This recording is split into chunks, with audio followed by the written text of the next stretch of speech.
একটা প্রশ্ন করি, যে মানুষটা আজ নিজেকে পৃথিবীর সবচেয়ে ক্ষমতাবান মনে করছে, 100 বছর পর তার নামটাও কি কেউ মনে রাখবে? যে মানুষটা অর্থ, ক্ষমতা আর অহংকার নিয়ে অন্যকে ছোট করছে, সে কি নিশ্চিত যে আগামীকালের সকালটা সে নিজে দেখতে পাবে? যদি না পারে, তাহলে কিসের এত অহংকার? আজকের গল্পটা শুধু একটি গল্প নয়, এটি আমাদের সবার জীবনের আয়না। তাহলে শোনো, দুদিনের এই পৃথিবীতে আমরা সবাই অতিথি। কেউ আগে এসেছি, কেউ পরে এসেছি, কেউ একটু বেশি সময় থাকবো, কেউ একটু কম, কিন্তু শেষ ঠিকানার সবাই একই।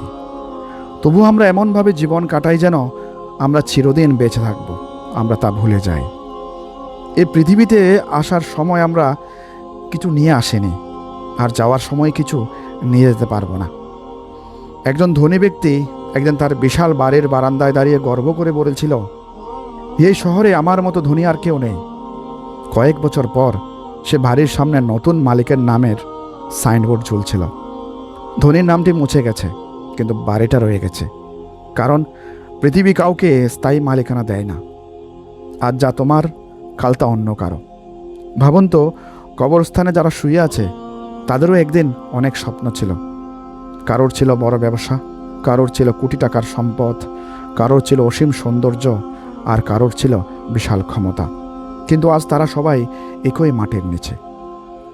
মাটি কাউকে আলাদা করে রাখে না। সেখানে ধনী গরিব, রাজা প্রজা, সুন্দর অসুন্দর, সবাই কিন্তু সমান। তাহলে কিসের এত অহংকার? আমরা প্রায়ই অন্যকে ছোট করে আনন্দ পাই। কেউ গরিব বলে তাকে অবহেলা করি, কেউ কম শিক্ষিত বলে তাকে তুচ্ছ করি, কেউ দুর্বল বলে তাকে কষ্ট দিই। কিন্তু আমরা ভুলে যাই, জীবনে একটা চাকা। আজ তুমি উপরে আছো, কাল নিচেও থাকতে পারে। যাকে আজ তুমি অবহেলা করছো, হয়তো একদিন সে মানুষটি তোমার সাহায্যের কারণ হতে পারে। একটা সময় ছিল যখন রাজারা ভাবতো তাদের ক্ষমতা কখনো শেষ হবে না, কিন্তু ইতিহাসের পাতা খুলে দেখুন, আজ তাদের বিশাল প্রাসাদগুলো ধ্বংসস্তূপ। মানুষ ছবি তুলতে যায়, কিন্তু তাদের ক্ষমতার গল্প কেউ মনে রাখে না। সময় সব কিছু বদলে দেয়।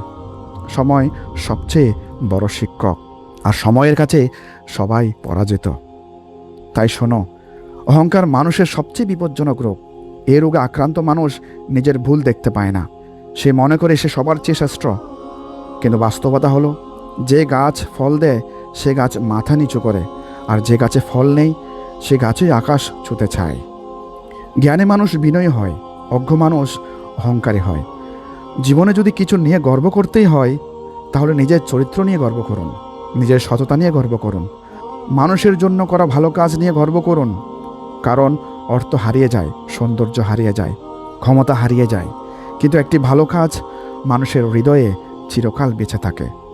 কখনো হাসপাতালের আইসিইউতে গিয়ে দেখবেন, সেখানে ধনী গরিবের কোনো পার্থক্য নেই। সবাই একইভাবে শ্বাস নেওয়ার জন্য লড়াই করছে। সেখানে টাকার গর্ব কাজ করে না, ক্ষমতার গর্ব কাজ করে না, শুধু মানুষের অসহায়ত্ব চোখে পড়ে। আর তখনই মানুষ বুঝতে পারে সে আসলে কতটা দুর্বল। আমরা সবাই একদিন চলে যাব, কেউ আগে কেউ পরে, কিন্তু যাওয়ার আগে একটা প্রশ্ন রেখে যাব, মানুষ কি তোমার সম্পদ মনে রাখবে নাকি তোমার ব্যবহার? মানুষ কি তোমার গাড়ি মনে রাখবে নাকি তোমার ভালোবাসা?